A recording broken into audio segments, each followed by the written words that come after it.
As anyone who has been the nerdy kid growing up can attest to, you can't help but assume the worst when the biggest bloke in class suddenly walks up to you. It took him calling me by name several times for me to stop pretending like I was reading the blank pages of my notebook. Instead of barraging me with all the usual insults about my glasses, my clothes, or my bowl cut, however, he just grinned down at me and asked, "Oi, newbie, ye play caps?" I shook my head. My folks and I had just moved to town barely a month ago, so I obviously wasn't familiar with the local trends. Bottle caps, or just caps, was apparently an infamous kids game that had recently made its resurgence and was being played across the entire school. I say infamous because many parents saw it as a gateway into subsequent gambling habits and actively encouraged teachers to be on the lookout for students participating in it. Ironically, that only added to the game's sort of underground appeal. Their concerns weren't unfounded, as kids would often be coaxed by their peers into wagering their allowances or other possessions.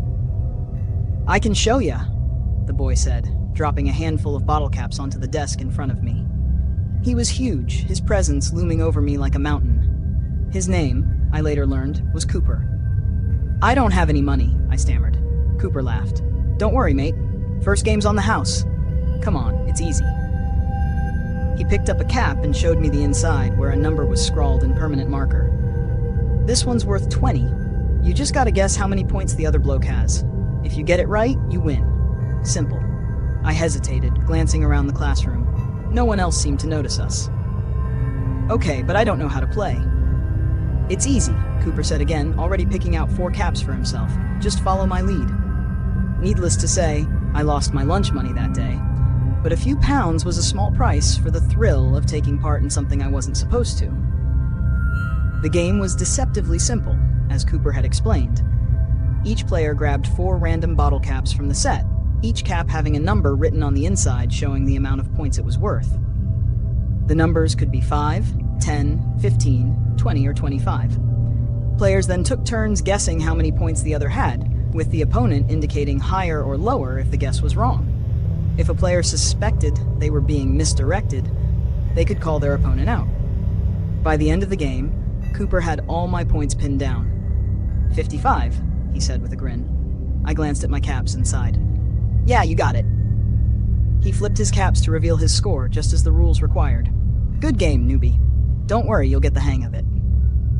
I walked home that day with an empty stomach, but a newfound excitement. For the first time since moving here, I felt like I might fit in. After a few weeks, my own parents could hardly recognize me. I had stopped studying, which my grades inevitably began to reflect. The only reason I went to school was to play caps with the lads. Probably beginning to suspect what was going on, my mum started packing my lunch instead of giving me money. Unfortunately, that only resulted in me sneaking stuff out of the house that I could gamble with instead. I became an expert at hiding my new obsession. Every night I'd sneak into the kitchen and find things I could trade. At first, it was just small items, pens, pencils, and erasers. But as my addiction grew, so did the stakes. I took anything I thought might have value, from my dad's old watch to my mum's antique locket. School was no longer about learning. It was about the thrill of the game, the rush of risking everything on a guess. My grades slipped, but I didn't care. The other kids started to notice me, not as the nerdy new kid, but as a player. I was part of something bigger than myself, and that was all that mattered. We'd spend our weekdays behind an abandoned gym where we'd smoke, scribble pricks on the walls, and of course, play caps. But there was also another reason we went there. Once in a while, this kooky old man from across the street would come down and pay us a visit. In hindsight, the guy was clearly unwell. He was grossly malnourished, somehow appearing skinnier and skinnier each time we saw him. His face was covered in scabs and lesions, and his eyes were perpetually bloodshot. He never gave us his name, so we just called him Mr. Sag, on account of his propensity for wearing absurdly oversized jumpers. According to him, he and his friends were the ones who originally came up with our favorite activity, back when they were around our age. Usually he'd just sit there and watch us play for a few hours before going back inside. On occasion, however, he'd challenge one of us to a game, always brandishing the same crumpled 50 pounds note and promising it to whoever beat him. It was an obscene amount of money from the perspective of a 12-year-old back in the early 90s. Not that we'd ever know what winning felt like. You would think that, for a game so reliant on chance, one of us was bound to get lucky eventually, but the shifty old nutter always managed to weasel out in the end. Every time it seemed like he was about to lose, he'd suddenly make a random guess, which just so happened to be the correct one. We were convinced that he was cheating, but we couldn't figure out how. The bottle caps we used were all from the same brand of Coke. There shouldn't have been any way of differentiating between them. He was either being helped by someone or had one hell of an eye for detail. One crisp afternoon, as we gathered in our usual spot, Mr. Sag appeared, his oversized jumper flapping in the breeze. "Fancy a game?" he rasped, waving the 50-pound note in front of us. His eyes gleamed with a challenge. Cooper stepped forward, his jaw set. "I'll take you on." Mr. Sag's lips curled into a grin. "Very well, my boy. Let's see what you've got." The rest of us watched in anticipation as the caps were laid out and the game began. Cooper was determined, his eyes never leaving the old man's face. The tension was palpable, each guess bringing a mix of hope and dread. Finally, Mr. Sag made his move. 50, he said with a knowing smile. Cooper hesitated, then nodded. "Yeah, that's right." Mr. Sag chuckled, flipping his caps to reveal his score. "Better luck next time, lad." Cooper's face fell, and Mr. Sag tucked the 50-pound note back into his pocket. "Remember, boys, luck is a fickle mistress." As he walked away, I couldn't shake the feeling that something more sinister was at play. Mr. Sag always managed to win, no matter how close we thought we were to beating him. It became a source of frustration for all of us. We would spend hours dissecting each game, trying to figure out how he did it, but the answer always eluded us. The more he won, the more determined we became to beat him. It was no longer just about the money. It was about pride, about proving that we could outsmart the old man. One day, after yet another crushing defeat, Cooper slammed his fist against the ground. "This is bollocks. He's got to be cheating." The rest of us murmured in agreement. "But how?" I asked. "We've checked the caps, the rules, everything." Cooper rubbed his chin thoughtfully. "Maybe we need to fight fire with fire." We all looked at him, curious. "What do you mean?" I asked. "Cheat," he said simply. "If he's doing it, why can't we?" Cheating at caps was considered a local taboo and a reliable way of getting your teeth kicked in if caught. Given the circumstances, however, we figured that turnabout is fair play. A functional set consists of 4 caps from each of the 5 respective values, totaling at 20 per set. Giving each of them some sort of distinguishing mark would have been too obvious, especially if old Mr. Sag really was that perceptive. To mine and everyone else's surprise, it was I who came up with the idea we eventually ended up going with. The plan was to make a new rigged set made up of 16 caps worth the same amount of points, in this case 10, and only 4 of a different one, 15. Only those 4 would have been marked in some ideally inconspicuous way so that we could search them out from the rest. The idea was that you'd always know what your opponent has, regardless of what they pick, while also being able to ensure that there aren't more than 4 caps of a single value between you two, since that would have given it away. We spent the next few days meticulously preparing the caps. Each mark was subtle. A tiny scratch here, a slight smear there. It was crucial that the markings looked accidental, nothing that would catch the eye of someone as perceptive as Mr. Sag. The trap was set. All that was left now was for our guest of honor to make his appearance. We gathered behind the abandoned gym, as usual, the rigged set of caps hidden in Cooper's backpack. The air was thick with anticipation. We were all on edge, waiting for Mr. Sag to show up. Finally, late in the afternoon, he appeared, his oversized jumper flapping in the breeze. He greeted us with a wave and assumed his usual sitting spot, an improvised bench made out of plywood and a few cinder blocks for support. Cooper didn't waste any time. He strode up to the old man and demanded the rematch that he felt he was owed. Mr. Sag offered him a passive, neutral smile, then shrugged his shoulders and joined us at the table. The rest of us took a few steps back, having just replaced the real set with the trick one, and trying not to look too obviously giddy about it. The bottle caps were laid out between them. Even from a glance, I could already tell the 4 marked ones from the rest. 3 of them were lightly scratched in different places, while the fourth had parts of its logo smeared. We tried to make the imperfections look as benign and accidental as possible. As per the rules, both players took turns shuffling the order before selecting their caps. Cooper waited for his venerable opponent to pick first. I could tell that the old man had 3 10s and a 15. In response, Cooper quickly snatched the remaining 15s and 1 10. Both checked their caps, or pretended to in the case of one of them. The game was officially underway. Cooper was the first to guess, 25. He smugly proclaimed, despite it being wrong. He had likely figured that winning on his first turn might have been a bit too suspicious. The man rechecked his score and shook his head, all the while maintaining his calm smile. "Higher," he replied. His voice was so weak and raspy that it sounded like he was constantly struggling for air. It was his turn to guess. How about 70? Cooper made a clicking noise with his tongue, leaned back, and gave him the thumbs down. The whole game only lasted 3 rounds. Mr. Sag came dangerously close to hitting his mark on both his subsequent attempts, forcing Cooper to just pull the trigger and get it over with. 45. And just like that, it was over. I couldn't believe it. The plan actually worked. Cooper shot me a sly glance, his grin wider than ever, which I couldn't help but reciprocate. He extended his hand towards the dumbstruck man standing across from him, expecting his due reward. We were all taken aback as the man's sullen grimace suddenly turned to laughter. He cackled, wheezed, and then cackled some more.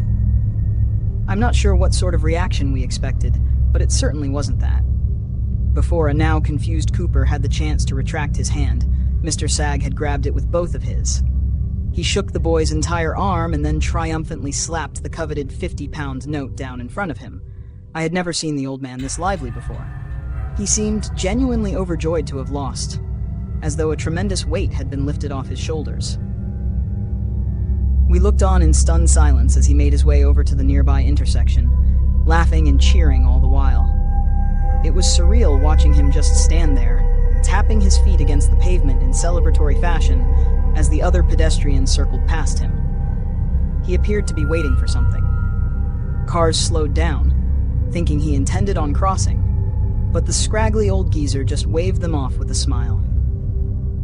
"Think we broke him, boys," Cooper said in a self-satisfied tone, and then proceeded to wave his prize in each of our faces. I should have known better than to expect my contribution to be acknowledged. All of a sudden, Mr. Sag spun around theatrically. Our eyes locked. He smirked, gave a bow, and, to our absolute horror, jumped backwards in front of an oncoming truck. The driver had no time to react. The initial collision sent the ragged man tumbling down beneath the wheels, where his body was effortlessly crushed under the massive vehicle's weight. There was a crunch, followed by a wet squelching noise that caused me to look away.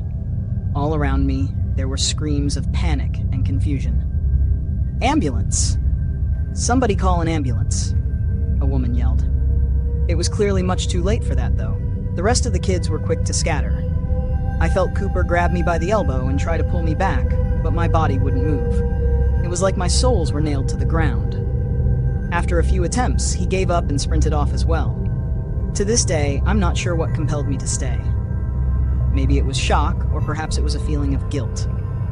Whatever the case, step by timid step, I inched forth towards the scene of the crash. Childishly, a part of me still held out hope that it was all going to turn out okay in the end. Such hopes were promptly dashed as soon as I squeezed through the crowd of concerned and morbidly curious adults that had gathered around the victim. On the black tarmac lay a motionless figure. The limbs were contorted in unnatural angles, and it was clear that the person was gravely injured. There were visible signs of trauma on the man's body, and his oversized sweater was torn and stained. I didn't even want to imagine what kind of pain he must have been in. His head was the only part of him that had somehow remained relatively intact. His face was turned towards the sky, expression eerie and hauntingly void of emotion. Suddenly, his lips began to move. "Please, let me go. Please, let me go," he repeated, chanting it over and over like a mantra. The fact that he was still conscious was a miracle, although from the miserable man's perspective, it was clearly anything but.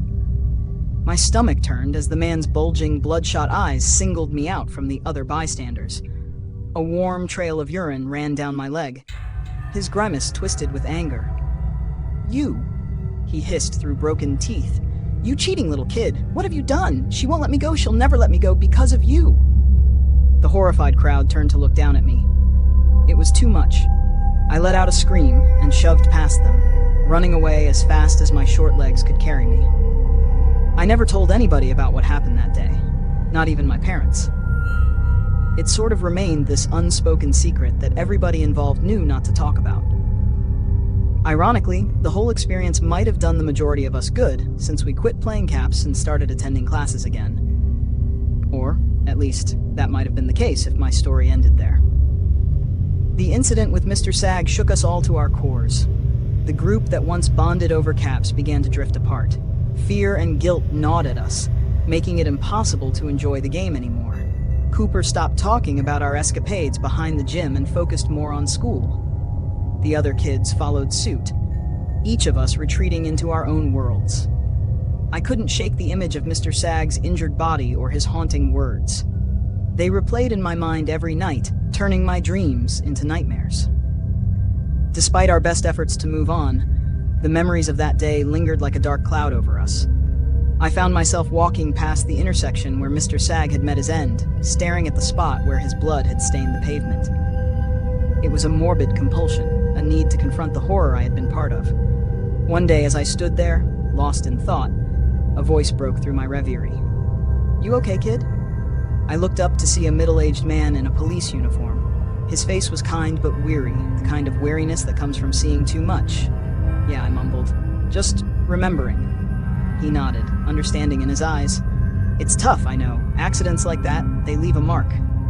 He paused, studying me. "But you shouldn't dwell on it. Sometimes it's best to let go." I wanted to tell him everything, to unload the guilt that weighed me down, but the words wouldn't come.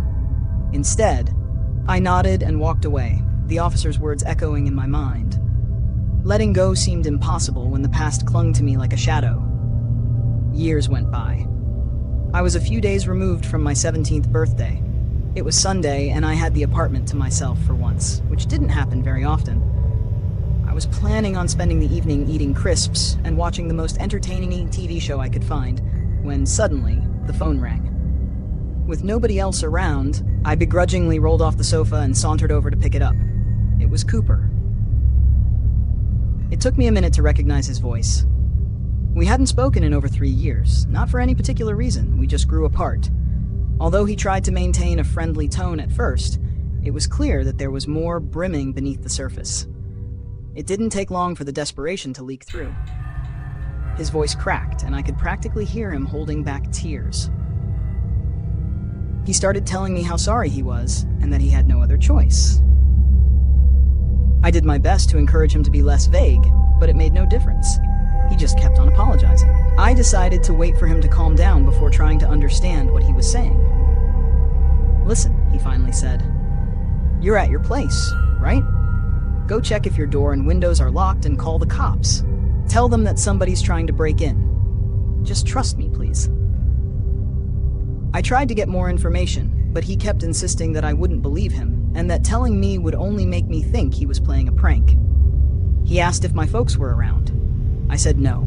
Okay. Panic was starting to set in again. "I'll call the cops for you. Just make sure everything's locked tight and find a place to hide. Or better yet, go over to your neighbors, but do it fast. You don't want to be trapped outside when he gets there. Go, now." And then he hung up. I slowly placed the handset down, shut off all the lights, and walked up to the nearest window. It was pitch black outside. Droplets of rain trickled down the glass. Cooper's insistence on remaining vague made me take the threat more seriously than I likely would have otherwise. I paced back and forth, considering my options. I lived on the first floor, so it was possible for someone to break a window and climb in. I glanced down the cramped entrance hall. Our upstairs neighbors were a kindly older couple who would invite me in without question after explaining the situation. Screw it, I thought. I had watched enough horror movies to know what happens to the skeptic who ignores all the warning signs. I grabbed the keys off the table and headed for the door. Unfortunately, that was as far as I got. There was something standing on the other side of the threshold, bathed in the harsh light of the staircase corridor. Its hand shot forth and slapped against the inside of the door before I had the chance to slam it shut. I jolted back. Blocking my escape was a misshapen figure. It was draped in a grimy overcoat, the front of which hung open to reveal shriveled flesh. Its body was held together by copper wire, and pieces of rebar connected its upper torso to its pelvis. I had no idea how it still used its legs, considering that the metal bars were the only thing linking them to the rest of its skeleton. But as grotesque as the fusion of bone, gray flesh, and rusted metal was, it was its face that caused my chest to tighten. It wore a face that I instantly recognized despite its atrophied state. "Mr. Sag? Is that you?" The old man, or at least what was left of him, didn't say anything. He only smiled, dry lips cracking. Just then, I noticed that he was dragging some sort of tool behind him. As his feet shuffled past the welcome mat, I saw it more clearly. He was wielding a crowbar. "Your little friend told me where to find you. He told me everything." His voice was weaker than I remembered, now barely above a whisper. "He told me how the whole thing was your idea from the start." When I tried to protest, he struck the wall with his crowbar, causing me to cower in fear. I considered screaming for help, but I had a feeling that he would not take kindly to that. "Sit," he demanded. I swallowed the lump in my throat, lowering myself onto the living room carpet. Mr. Sag nodded and gently closed the front door behind himself. We were drenched in darkness. The sole source of light was the TV, which still droned on in the background. As terrifying as the man's appearance was, only being able to make out his crooked outline was arguably even worse. The figure stood by the entrance hall for a while before finally shambling towards me. Each labored step sent chills running down my spine. My mind cycled through different and progressively bleaker scenarios. His joints made a disgusting pop as he knelt down directly in front of me. My nose burned, assaulted by the stench of mold and decay. One half of his face became illuminated by the bluish light from the TV, while the rest remained shrouded. He then reached into his pockets, producing bottle cap after bottle cap and placing them down between us. Is that what this is about? "Look, I'm sorry. We were just kids. We didn't know any better." The gaunt man shook his head. He cared little for my excuses. After arranging all 20 caps, he pulled back and waited for me to shuffle them. It's not like I had much of a choice. The ultimatum was clear. Win and presumably get to live, lose or refuse to play and face the consequences. The figure and I both selected our 4 caps and confirmed our scores. My ears pulsated in tandem with the thumping in my chest. I had pulled a 10, a 20, and 2 25s, meaning my total score was 80. Round numbers are generally not ideal since they are easiest to guess. I was already off to a bad start. Mr. Sag took the liberty of going first. 50. A predictable choice. Not too close, but not as far off as I would have liked. Now it was up to me to decide whether it was worth steering him away from the mark. Higher, I confessed after a few agonizing seconds of deliberation. He nodded. It was my turn. I didn't know where to start, so I just went with 50 as well. Lower, he murmured. To my knowledge, nobody had ever beaten him fair and square. I very much doubted that I was going to be the first. The goal was to survive long enough to come up with an escape plan. 60 was his subsequent guess. Higher, I replied with even less confidence than before. I should have lied, but for some reason I once again found myself unable to. It was my turn again. 30. There wasn't a single feature of his that I could reliably read.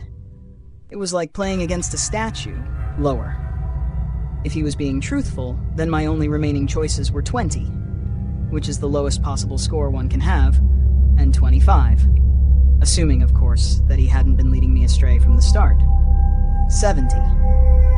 I was pushed against a corner. How was I expected to keep a straight face with the pale mask of death staring literally right at me? His next turn would have almost certainly been my last if I didn't think of a way to stall him. I could have pretended like he was wrong, but there was this lingering feeling in my gut that he would have known regardless if I was willing to admit it right away or not. Suddenly, I recalled something. A detail that I've been clinging on to ever since what happened at that intersection. I doubted that bringing it up was going to make a difference, but it was worth a shot, especially if it bought me some time. Who is she? I saw him tense up despite the timidness of my inquiry. Noticing his reaction, I pressed the matter further, this time with a marginally more emphatic pitch to my tone. Back then, you said that she won't let you go. What does that mean? Mr. Sag looked down at the unfortunate state of his body. He ran a finger along the wires that bound its shriveled tissue together. There was a deep sense of regret and melancholy reflected in his sunken eyes. I was a boy, about the same age as you were when we first met. I was tired of always losing.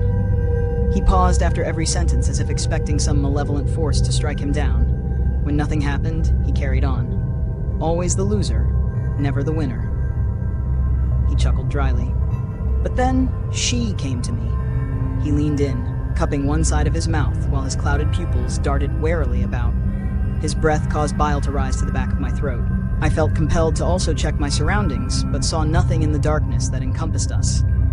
Then my eyes fell upon the crowbar that lay across his lap unattended. My palm began to itch. "Lady Luck," he whispered. "She offered me a deal, and I took it. Now she won't let me go until..." Knowing that I was unlikely to get another opening, I reached forth, snatched the steel bar, and dug its bent claw into the side of the corpse's neck. It was enough to knock him over. I crawled back until my shoulders hit a wall, and then slowly rose to my feet. There was no blood. It was like his skin was made of paper.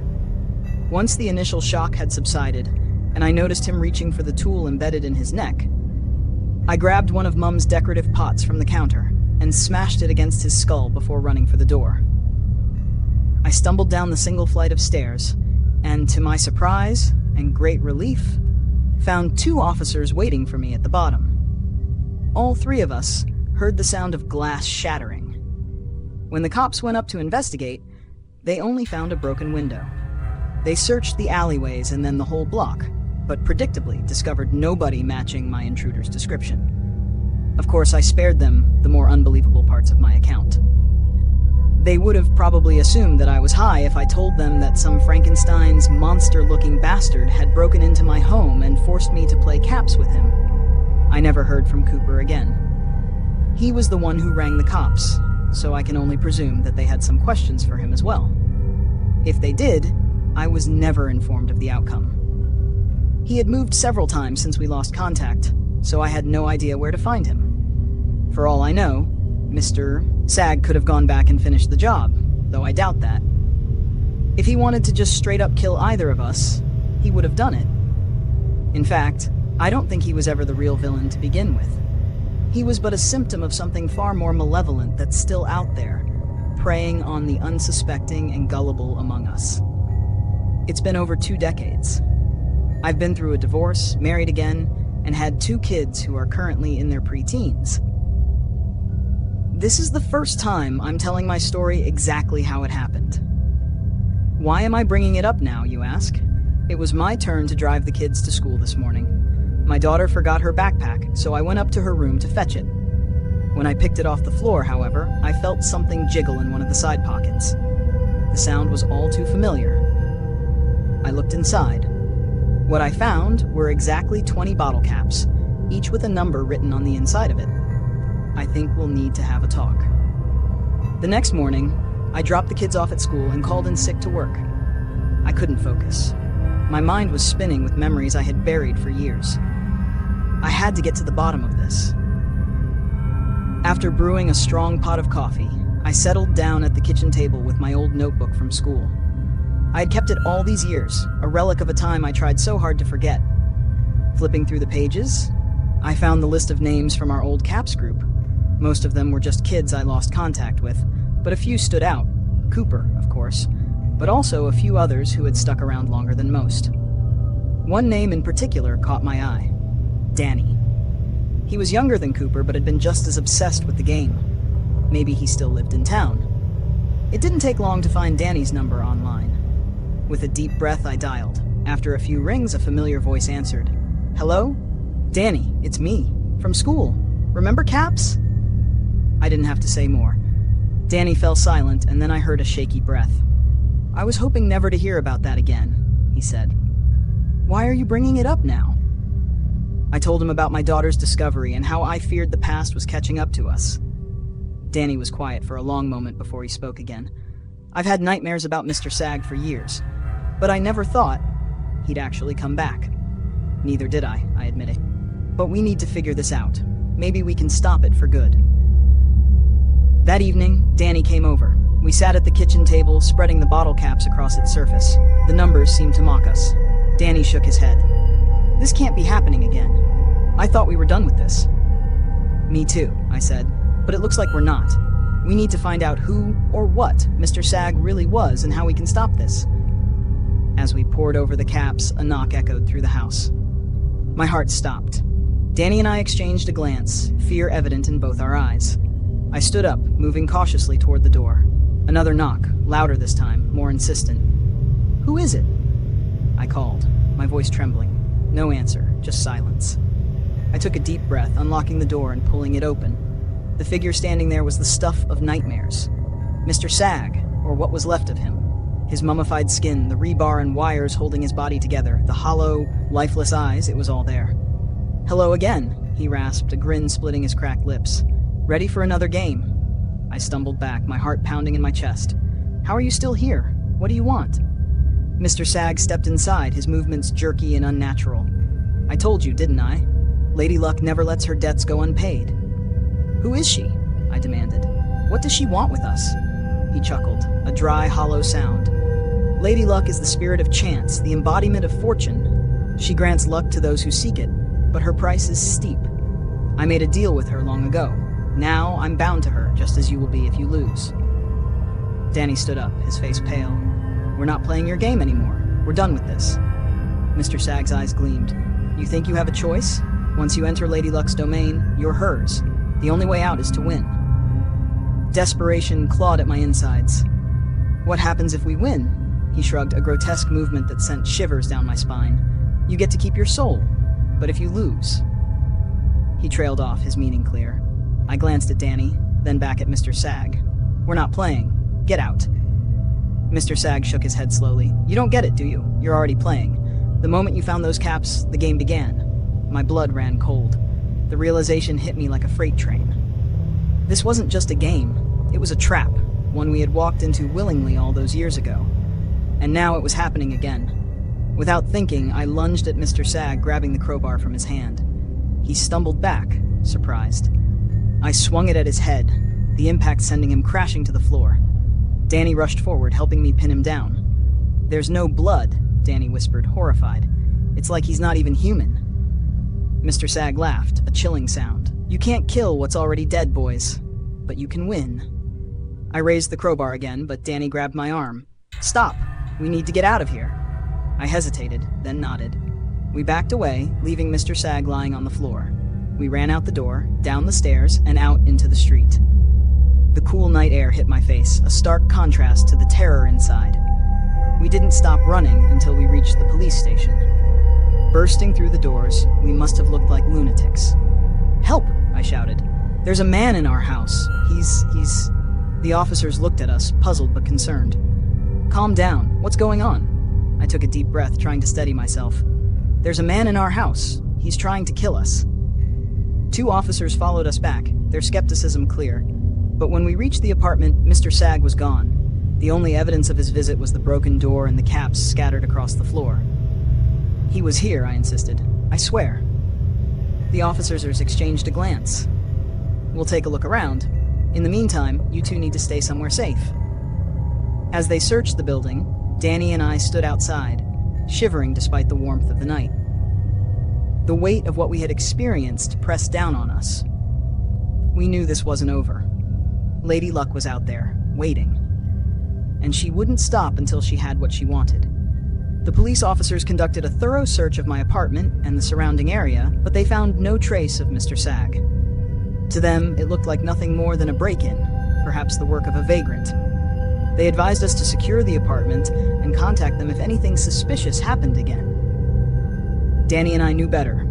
We could feel the lingering presence of something far more sinister. Once the police left, we returned to the apartment and gathered up the bottle caps, stuffing them into a plastic bag. What do we do now? Danny asked, his voice trembling. I took a deep breath, trying to steady my nerves. We need to find out more about Lady Luck. There has to be a way to break this curse. Danny nodded. But where do we start? The first thing we did was try to get in touch with Cooper. He had been the ringleader back then, the one who knew the most about caps. But when we called his old number, it was disconnected. We drove to the address we had on file for him, only to find that he had moved out months ago. It was as if Cooper had vanished into thin air. The realization left me feeling more isolated than ever. The memories of our childhood games now felt like chains, binding me to a dark fate I couldn't escape. Danny and I decided to visit the library, hoping to find any references to Lady Luck or similar entities. We combed through books on folklore, mythology, and the occult, but came up empty-handed. As the days turned into weeks, our search grew more desperate. We spent hours online, diving into obscure forums and websites. One night, Danny found a post on a paranormal forum that caught our attention. The post was written by someone who claimed to have encountered Lady Luck. The details were eerily similar to our own experience. An old game, a malevolent spirit, and a curse that bound them to an unending cycle of misfortune. The poster described a ritual that could supposedly break the curse, but it was risky and required a great deal of preparation. "We have to try this," Danny said, his voice filled with determination. I agreed, though a part of me was terrified. The ritual involved summoning Lady Luck and confronting her directly. If we failed, the consequences could be dire. We gathered the necessary items: candles, chalk, and a mirror. According to the post, the ritual had to be performed at midnight, in a place where the curse had manifested. We decided to use the abandoned gym, the place where we had first met Mr. Sag. As we prepared for the ritual, I couldn't shake the feeling that we were missing something. I spent hours poring over my old notebook, looking for any clues. Then it hit me. Mr. Sag's final words. He had mentioned a deal with Lady Luck, a deal he had made when he was our age. What if Mr. Sag was just like us? I said, turning to Danny. What if he made a deal with Lady Luck and got trapped in the same cycle? Danny looked thoughtful. That would explain why he was so desperate to win. He was trying to break free. I nodded. And now, we have to do the same. We have to finish what he started. The realization gave us a new sense of purpose. We weren't just trying to save ourselves. We were trying to free Mr. Sag and anyone else who had fallen victim to Lady Luck. The night of the ritual arrived. Danny and I made our way to the abandoned gym, our hearts pounding with anticipation and fear. The gym was just as we remembered it, dark, eerie, and filled with the echoes of our past. We set up the candles in a circle, drew the symbols with chalk, and placed the mirror in the center. The air grew thick with tension as midnight approached. We stood side by side, our breaths shallow and quick. "Are you ready?" Danny asked, his voice barely above a whisper. I nodded, as ready as I'll ever be. We began the incantation, our voices trembling but resolute. The candle flames flickered and danced, casting eerie shadows on the walls. As we spoke the final words, the mirror in the center began to glow with an otherworldly light. A chill ran down my spine as a figure emerged from the mirror, Lady Luck herself. She was beautiful and terrifying, her eyes glowing with a cold, malevolent light. "You dare summon me?" she hissed, her voice echoing through the gym. Danny and I stood our ground, determined not to show fear. "We want to break the curse," I said, my voice steady. "We want to end this cycle." Lady Luck laughed, a sound that sent shivers down my spine. "You think you can break my curse? You think you can escape your fate?" "We have to try," Danny said, his voice filled with determination. Lady Luck's eyes narrowed. "Very well, but know this, if you fail, your souls will be mine forever." Years went by. I was a few days removed from my 17th birthday. It was Sunday, and I had the apartment to myself for once, which didn't happen very often. I was planning on spending the evening eating crisps and watching the most raunchy, rubbish TV show I could find when, suddenly, the phone rang. With nobody else around, I begrudgingly rolled off the sofa and sauntered over to pick it up. It was Cooper. It took me a minute to recognize his voice. We hadn't spoken in over 3 years. Not for any particular reason, we just grew apart. Although he tried to maintain a friendly tone at first, it was clear that there was more brimming beneath the surface. It didn't take long for the desperation to leak through. His voice cracked, and I could practically hear him holding back tears. He started telling me how sorry he was and that he had no other choice. I did my best to encourage him to be less vague, but it made no difference. He just kept on apologizing. I decided to just wait for him to calm down before trying to make sense of his babbling. "Listen," he finally said. "You're at your place, right? Go check if your door and windows are locked and call the cops. Tell them that somebody's trying to break in or something. Just trust me, please." That night, I couldn't sleep. The conversation with Cooper replayed in my mind, mixing with the nightmares that had haunted me since the days of CAPS. The next morning, I dropped the kids off at school and decided to take a walk around the neighborhood, trying to shake off the lingering sense of dread. As I walked, I noticed small signs that something was off. A string of bad luck seemed to follow me. I tripped over a loose pavement stone, narrowly avoided a speeding car at the crosswalk, and accidentally dropped my phone, cracking the screen. These were minor incidents, but they added up, leaving me on edge. When I returned home, I found the front door ajar. My heart raced as I stepped inside, calling out for my wife and kids. The house was empty, just as I had left it, but something felt wrong. I checked every room, every closet, but found nothing out of place. Still, the feeling of being watched lingered. That evening, my daughter forgot her backpack at school, so I went up to her room to fetch it. When I picked it off the floor, however, I felt something jiggle in one of the side pockets. The sound was all too familiar. I looked inside. What I found were exactly 20 bottle caps, each with a number written on the inside of it. My heart sank. The past I thought I had left behind was catching up to me.